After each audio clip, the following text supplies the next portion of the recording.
जय श्री कृष्ण दोस्तों, हर हर महादेव। मैं पूनम पांडे आप सभी लोगों का शक्तिकुंज चैनल पे बहुत बहुत स्वागत करती हूँ।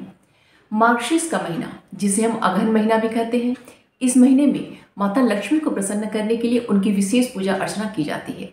मार्गशीर्ष महीने के प्रत्येक दिन भगवान श्री कृष्ण या फिर भगवान विष्णु को प्रसन्न करने के लिए प्रतिदिन शंख से उनका अभिषेक करने का विशेष महत्व है। और साथ ही साथ इस महीने के प्रत्येक गुरुवार को माता लक्ष्मी के निमित्त विशेष उनका व्रत किया जाता है और उनकी विशेष पूजा अर्चना की जाती है।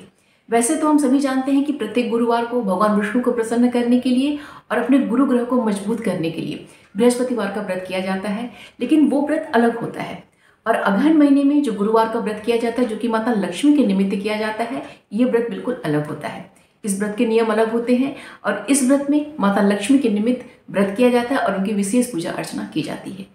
तो आज इस वीडियो में हम लोग जानेंगे 2024 अगहन व्रत और उसके पूजन के बारे में। माता लक्ष्मी ने पृथ्वी वासियों की गरीबी और दरिद्रता को मिटाने के लिए अगहन मास के शुक्ल पक्ष की 10वीं तिथि को और गुरुवार के दिन वो माता लक्ष्मी जो है इस पृथ्वी पे प्रकट हुई थी। लेकिन अगहन का महीना हो, शुक्ल पक्ष हो, 10वीं तिथि हो और गुरुवार का दिन हो, ऐसा जो संयोग प्राप्त होना दुर्लभ होता है। इसीलिए माता लक्ष्मी ने स्वयं कथा में बताया है कि अगर माता लक्ष्मी को प्रसन्न करना है और उनकी विशेष कृपा दृष्टि प्राप्त करनी है तो मनुष्य को अगहन मास के प्रत्येक गुरुवार को उनके निमित्त व्रत करना चाहिए और विधि विधान के संग उनका पूजन अर्चन करना चाहिए, तो जिससे उनकी विशेष कृपा दृष्टि प्राप्त होगी। इस पूजा की जो सारी तैयारियां होती हैं वो बुधवार को ही कर लिया जाता है। घर को अच्छे से संध्या काल होने से पहले अपने घर को अच्छे से साफ सुथरा करके, झाड़ू पोछा आदि करके साफ सुथरा कर लिया जाता है। जो व्रत करता है, पुरुष या स्त्री जो भी होता है, वो अच्छे से साबुन या शैम्पू जो भी लगाता है वो अच्छे से अपना सर जो होता है वो धुल के स्नान आदि कर लेता है, क्योंकि अगले दिन गुरुवार को झाड़ू और पोछा नहीं किया जाता है और इस दिन अपने सिर में अपने जो बाल होता है उसको साबुन या शैम्पू लगा के नहीं धुला जाता है और शरीर में भी साबुन लगा के स्नान आदि कार्य नहीं करना चाहिए। आप हल्दी या फिर आंवले का चूड़ा आदि जो होता है अपने शरीर में लगा के स्नान आप कर सकते हैं या फिर मुल्तानी मिट्टी भी लगा के उससे आप स्नान कर सकते हैं, लेकिन साबुन और शैम्पू का प्रयोग नहीं किया जाता है। इसके अतिरिक्त जो होता है बुधवार के दिन ही अगर आपको अपना नेल्स काटने हैं तो अपना नेल्स काट लेना चाहिए। अगर आपको हेयर कट करवाना है तो वो भी कर लीजिए, क्योंकि गुरुवार के दिन ना तो नाखून काटा जाता है, ना तो बाल कटवाए जाते हैं, ना तो जो पुरुष वर्ग है अपना जो शेविंग वगैरह करते हैं वो नहीं करना होता है। ये जो सभी कार्य होते हैं, जितनी भी साफ सफाई से संबंधित चीज़ें होती हैं, सब जो बुधवार को ही संपन्न कर ली जाती हैं, क्योंकि गुरुवार को केवल माता लक्ष्मी के निमित्त पूजन अर्चन का उनको प्रसन्न करने का उपाय किया जाता है। अगहन गुरुवार के व्रत में लक्ष्मी कलश की स्थापना का, दहलीज पूजन का और माता के जो चरण बनाए जाते हैं उसका बहुत ही ज़्यादा महत्व होता है। और ये जो पूजन होता है, अगहन गुरुवार का जो पूजन होता है वो ब्रह्म मुहूर्त में किया जाता है गुरुवार के दिन। इसीलिए पूजा की जितनी भी तैयारियां होती हैं, माता के जो चरण बनाने होते हैं, जो दहलीज को लीपना होता है, ये सभी कार्य जो होते हैं वो बुधवार में ही संपन्न कर लिया जाता है। संध्या काल होने के पश्चात और रात्रि में सोने से पहले ये सभी कार्य जो संपन्न कर लिया जाता है, अच्छे से साफ सुथरा करके जो मुख्य द्वार से लेके आपकी जो पूजा स्थल है जहाँ पे आपने चौकी लगाई है वहाँ तक जो माता के चरण बनाए जाते हैं, अपनी दहलीज को जो होता है गाय के गोबर से, गेरू से या फिर जो है हल्दी से उसको लीपा जाता है और वहाँ पे माता के चरण बनाए जाते हैं और वहाँ पे दीपक प्रज्वलित किया जाता है। तो चरण बनाने का और दीपक जो है देहली जो होता है उसको लिपने का जो कार्य होता है वो बुधवार को संपन्न कर लिया जाता है। और गुरुवार को जो होता है ब्रह्म मुहूर्त में आप अपने लक्ष्मी कलश की स्थापना करते हैं, अपने पूजा स्थल पे अखंड दीपक का प्रज्वलन करते हैं और आपके जो दहलीज होता है उसका पूजन आप करते हैं, वहाँ पे दीपक अपना प्रज्वलित करते हैं। तो ये सभी कार्य जो होता है वो गुरुवार के ब्रह्म मुहूर्त में करते हैं और बाकी जो तैयारियां होती हैं वो बुधवार को ही संपन्न कर ली जाती हैं। इस पूजा में नए चावल का प्रयोग किया जाता है। तो जो माता के चरण बनाए जाते हैं वो नए चावल के आटे से बनाए जाते हैं।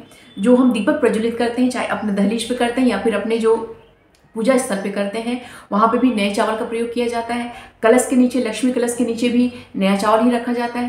कहने का तात्पर्य है कि पूजा में जहाँ जहाँ भी चावल का प्रयोग होता है सब वहाँ पे नए चावल का ही प्रयोग किया जाता है, क्योंकि इस समय मार्केट में नया चावल आ गया रहता है। तो इसमें अष्टलक्ष्मी के धन धान्य जो स्वरूप होता है माता लक्ष्मी का, उनका पूजन अर्चन किया जाता है, तो इसीलिए नए चावल का प्रयोग किया जाता है। अगहन गुरुवार के व्रत को 2 तरीकों से किया जा सकता है। जो सबसे उत्तम तरीका तो यही होता है कि इस व्रत में गुरुवार के ब्रह्म मुहूर्त से लेके अगले दिन अर्थात शुक्रवार के ब्रह्म मुहूर्त तक आप जो है अन्न मत ग्रहण कीजिए, आप मीठा फलहार करके इस व्रत को आप संपन्न कीजिए। व्रत के अगले दिन शुक्रवार को ब्रह्म मुहूर्त में माता लक्ष्मी का पूजन अर्चन करके जब सूर्योदय हो जाए तो उसके पश्चात जो है आप अन्न ग्रहण कीजिए, अपने व्रत का आप पारण कीजिए। ये सबसे उत्तम तरीका होता है। लेकिन हर किसी की जो शारीरिक स्थिति जो होती है वो अलग अलग होती है। अगर आपका शरीर बहुत ही अच्छा नहीं है तो ऐसी स्थिति में गुरुवार के ब्रह्म मुहूर्त से लेकर संध्या काल तक माता लक्ष्मी को पूजन अर्चन करना होता है, वहां तक आप जो है अन्न परित्याग कर दीजिए। आप मीठा फलाहार करके इस व्रत को कीजिए और जब संध्याकालीन पूजा आप संपन्न कर लीजिए उसके पश्चात जो है आप मीठा अन्न जो है वो खा के इस व्रत का पारण आप कर सकते हैं। इस व्रत में नमक खाना वर्जित होता है, इसलिए फलाहार भी आप मीठा ही करेंगे और अगर आप संध्या काल में आप अन्न ग्रहण कर रहे हैं तो वो भी आप मीठा अन्न ही इसको आप खाएंगे, ठीक है। और इस व्रत में 3 टाइम जो होता है पूजा करने का नियम होता है, ब्रह्म मुहूर्त में, दोपहर में और संध्या काल में। लेकिन अगर आप दोपहर काल में पूजन नहीं कर पा रहे हैं तो ब्रह्म मुहूर्त का पूजन और संध्या काल का पूजन बहुत ही ज़्यादा महत्वपूर्ण होता है। और इस व्रत को हर व्यक्ति कर सकता है, चाहे स्त्री भी कर सकती है, पुरुष भी कर सकता है, लड़की भी कर सकती है, लड़का भी कर सकता है और विधवा औरत भी कर सकती है। हर कोई इस व्रत को बहुत ही श्रद्धा भाव भक्ति के संग संपन्न कर सकता है। अघन गुरुवार के व्रत में प्रत्येक गुरुवार को चौकी की स्थापना की जाती है और शुक्रवार को उस चौकी का विसर्जन कर दिया जाता है।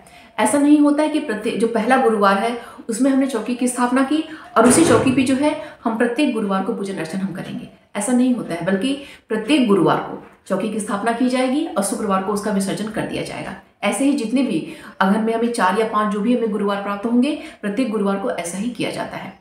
इसके अतिरिक्त अगर जैसे मान लीजिए आप महिला हैं, अगर आपने व्रत कर रही हैं ये, तो अगर किसी भी गुरुवार को आपका पीरियड आ जा रहा है, आप पूजन अर्चन नहीं कर पा रही हैं तो आपको टेंशन लेने की आवश्यकता नहीं है। आप केवल व्रत करेंगे, आप पूजन अर्चन नहीं करेंगे लेकिन आप व्रत करेंगे। तो अगर आपका किसी गुरुवार को अगर आपका पीरियड आ जा रहा है तो इससे आपका व्रत खंडित नहीं माना जाएगा, बल्कि पूजा का पूर्ण लाभ आपको वैसे ही प्राप्त होगा। इसके अलावा इस जो व्रत में श्री कलश की स्थापना की जाती है, तो बहुत लोगों के मन में प्रश्न होता है कि जो हम नारियल की स्थापना हम करते हैं तो क्या उसी नारियल को हम चारों बार उसका प्रयोग कर सकते हैं? तो देखिए, अगर आप चाहिए, ये हमारी स्वेच्छा के ऊपर निर्भर करता है। ऐसा नहीं है कि कोई इसमें नियम है, कोई पाबंदी है, क्योंकि जो नारियल होता है और जो सुपारी होता है वो कभी भी अशुद्ध नहीं माना जाता है। तो अगर आप चाहिए तो उसी नारियल को आप गंगा जल से धुल के आप चारों बार उसका प्रयोग कर सकती हैं। और अगर आपका मन कर रहा है कि नहीं, मैं नया जो है चारों बार या 5 बार मैं नया नारियल का स्थापना करूंगी, तो आप वैसे भी कर सकती हैं। ये जो टोटली होता है हमारे ऊपर डिपेंड करता है कि हम क्या करना चाहते हैं। बहुत लोगों के मन में ऐसा आता है कि नहीं, मैंने पहली बार उस पर लक्ष्मी का आवाहन किया हुआ है, वो श्री कलश मैंने बनाया हुआ, तो इसी को मैं अगली बार प्रयोग करेंगी। आप ऐसा करना चाहती हैं तो बिल्कुल आप कर सकती हैं। उसको नेक्स्ट टाइम अब गंगा जल से धुल के आप पुनः जो है वहाँ पे आप पुनः अपने श्री कलश की आप स्थापना कर सकती हैं। इसके अलावा इसमें जो व्रत का उद्यापन किया जाता है, तो जब आखिरी गुरुवार हमारा आता है तो जो शुक्रवार हमें पड़ेगा उसके दिन हम उद्यापन कर सकते हैं, या फिर जो हमारी पूर्णिमा आती है उस पर इस व्रत का उद्यापन हम कर सकते हैं। तो उद्यापन के दिन हमें किसी ब्राह्मण या ब्राह्मणी को चने की दाल, नया चावल, गुड़, हल्दी की गांठ, कुछ जो होता है श्रृंगार की सामग्री और कुछ जो होता है अन्य जो खाने पीने की सामग्रियां होती हैं वो दे के हमें इस व्रत का उद्यापन करना होता है। इसके अतिरिक्त जो हम दक्षिणा चढ़ाते हैं, माता लक्ष्मी को जो भी दक्षिणा चढ़ाते हैं उसे हमें किसी भी बाहरी व्यक्ति को नहीं देना होता है। वो जो दक्षिणा होता है स्वयं घर में हम प्रयोग करते हैं। और इस व्रत में जो ब्राह्मण और ब्राह्मणी को बुलाते हैं उन्हें दक्षिणा नहीं दिया जाता है, बल्कि खाने पीने की श्रृंगार की सामग्रियां ही उन्हें दान की जाती हैं। दक्षिणा उन्हें नहीं दिया जाता, दक्षिणा देकर उन्हें विदा नहीं किया जाता है। और चढ़ाई हुई जो दक्षिणा होती है उसका भी किसी को दान हमें नहीं करना चाहिए, स्वयं ही उसके अपने घर में हमें प्रयोग करना चाहिए। अगर गुरुवार के व्रत के दिन दहलीज का पूजन हमें किस तरीके से करना चाहिए और श्री कलश की स्थापना हमें किस तरीके से करनी चाहिए, इसका वीडियो मैं जल्दी आपके संग शेयर करूंगी। इसके अतिरिक्त गुरुवार के दिन हमें श्री सुक्तम का पाठ करना चाहिए, कनकधारा स्तोत्र का पाठ करना चाहिए। श्री सुक्तम का कम से कम हमें 16 पाठ करना चाहिए और कनकधारा स्तोत्र का पाठ हमें कम से कम सुबह में हमें 3 पाठ और कम से कम तीन पाठ जो हमें शाम में करना चाहिए, तब जाके इसका हमें लाभ प्राप्त होता है। केवल अगर हम चाहें कि हम एक श्री सुक्तम का पाठ कर लें, एक कनकधारा स्तोत्र का पाठ कर लें, देखिए ये कलयुग है, फिर हमें लाभ प्राप्त नहीं होता है। ठीक है, जब हम ज़्यादा मात्रा में हम पाठ करते हैं तब उसका लाभ हमें प्राप्त होता है।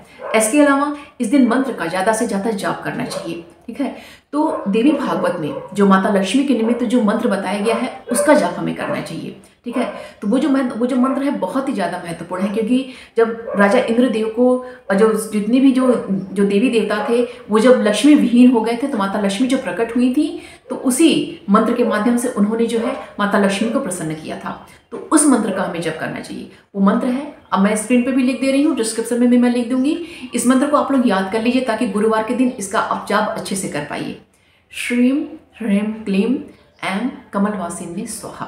ठीक है, आप ओम भी लगा सकते हैं, ओम श्रीम ह्रीम क्लीम ऐम कमलवासिन्ये स्वाहा। इस मंत्र का हमें ज़्यादा से ज़्यादा जाप करना है। ठीक है, तभी जो है कम से कम 11 माला हमें करना है।